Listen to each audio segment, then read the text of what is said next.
Saludo con muchísimo gusto a Brenda Estefan, analista internacional. Brenda, muchísimas gracias por estar con nosotros. Lidia, muy buenos días. Gracias por la invitación. Pues ya escuchábamos lo que piden para estos 25 diputados para romper el grupo de amistad Rusia-México. ¿Realmente México debe romper relaciones con Rusia?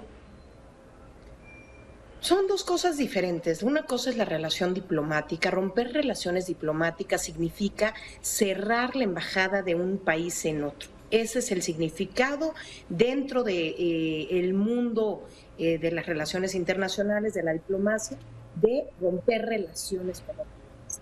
Un grupo de amistad del Poder Legislativo es otra cosa.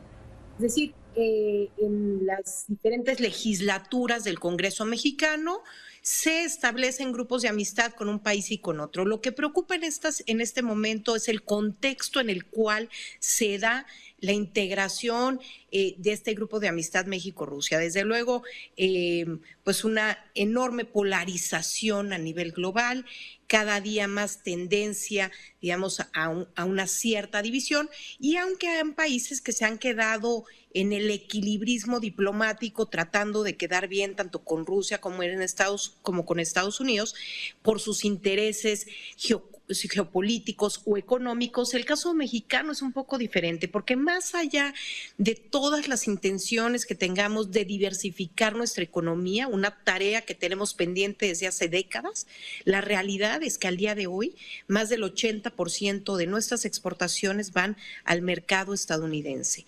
Si a eso le sumamos las remesas que obtenemos de ciudadanos mexicanos que viven allá, si a eso le sumamos la importancia para México del turismo estadounidense, pues desde luego hay una importancia en el interés nacional de cuidar la relación con Estados Unidos, más allá de que lo que sucede en Ucrania es claramente una violación al derecho internacional y a los tratados suscritos por México.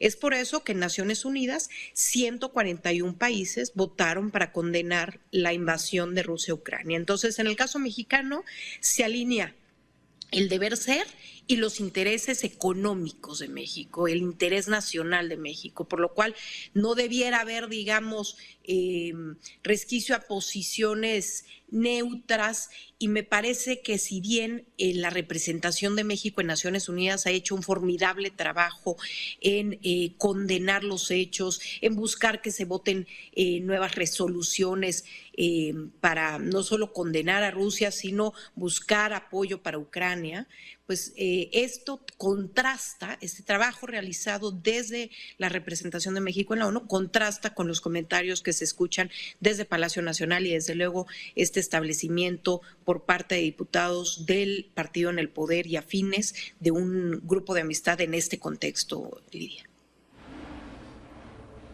¿Y qué repercusiones podría tener, ya como mencionabas, estos discursos totalmente diferentes, los que están dando los diputados? ¿Qué repercusiones podría tener? Mira, no cabe duda que en este contexto de una especie de nueva guerra fría, además de la guerra caliente en Ucrania, hay una especie de guerra fría a nivel global, en donde vimos que a lo largo de 48 horas después de que se develaron las imágenes de las atrocidades en la ciudad de Bucha, pues las siguientes 48 horas, países de la Unión Europea expulsaron a 200 diplomáticos rusos de sus embajadas. Esto nos habla, desde luego, de la intención de diferentes países de Occidente, pues de buscar aislar un poco a Rusia, de cortar estas líneas de comunicación, no expulsan a los embajadores, de manera que sigue habiendo un vaso comunicante, pero sí la intención de hacer patente la molestia. Y en ese sentido creo que la carta del representante, pues primero va dirigida al Departamento de Seguridad Interna, a su titular, Alejandro Mayorgas, y al secretario de Estado estadounidense, Anthony Blinken. Entonces, habrá que ver si hay eco para esta petición, ¿no? es un representante demócrata, ¿no?, del partido en el gobierno, es de Texas, seguramente será escuchado. Habrá que ver si en efecto se revocan estas visas. Ni siquiera conozco el caso de todos los diputados y saber si tienen todos visas o no, pero no me sorprendería que al menos algunos sí les aplicaran una sanción, porque al final de cuentas cada país es libre de decidir quién puede entrar a su territorio o no.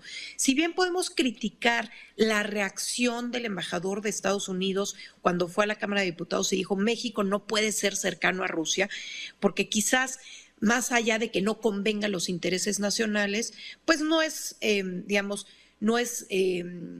lo conducente que el diplomático estadounidense venga a la legislatura mexicana a decirnos que no podemos ser cercanos a Rusia, pero lo que sí tienen todo su derecho de hacer es decir quién puede entrar y quién no puede entrar a su país, y en ese sentido retirar las visas.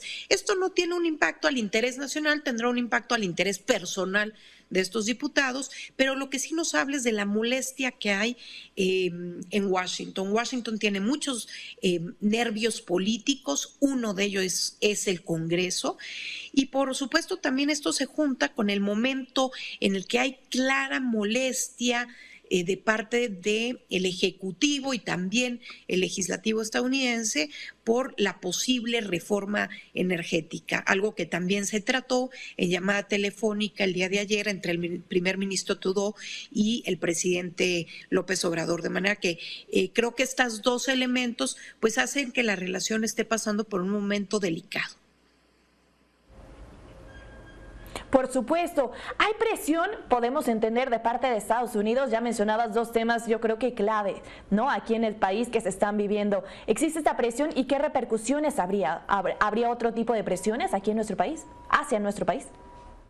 Mira, recordarás, Lidia, que al día siguiente de la instalación de este grupo de amistad, justamente hubo un comentario de parte de un funcionario de seguridad estadounidense diciendo que México era el país en el que había más personal de inteligencia rusa.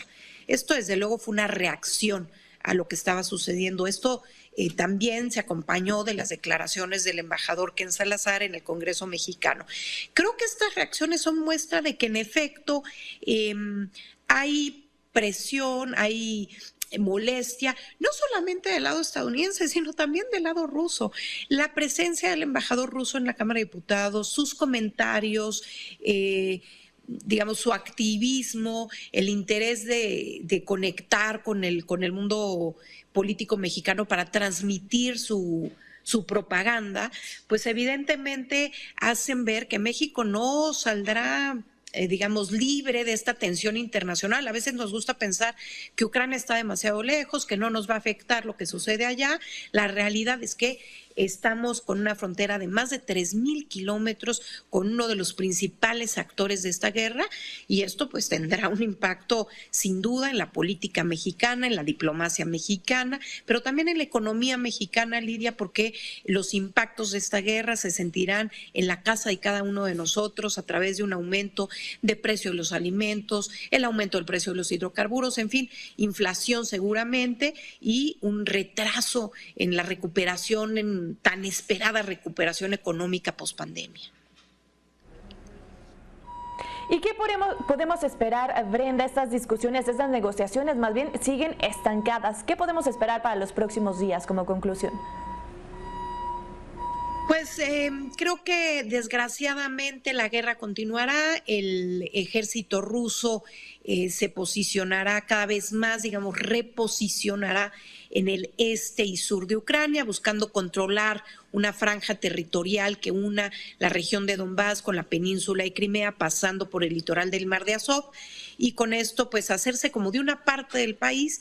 Desde luego el tono del presidente Zelensky de ayer, que cambia ya después de que se revelaran las imágenes de Bucha y que desde luego pues haya esto generado una mayor presión a los líderes occidentales para tomar decisiones que aprieten más a Rusia. Y me parece que Occidente no está dispuesto a un enfrentamiento militar directo con Rusia, que es una potencia nuclear, y seguramente será en el terreno económico en donde veremos un aumento de las sanciones, pero desgraciadamente el terror de la guerra, el sufrimiento de la guerra, las muertes ocasionadas por ella no cesarán, porque no parece que haya un fin cercano para este conflicto armado. Muchísimas gracias, Brenda Estefan. Estoy segura vamos a seguir comentando este tema en próximos días. Lidia, con todo gusto. Que tengan un buen día.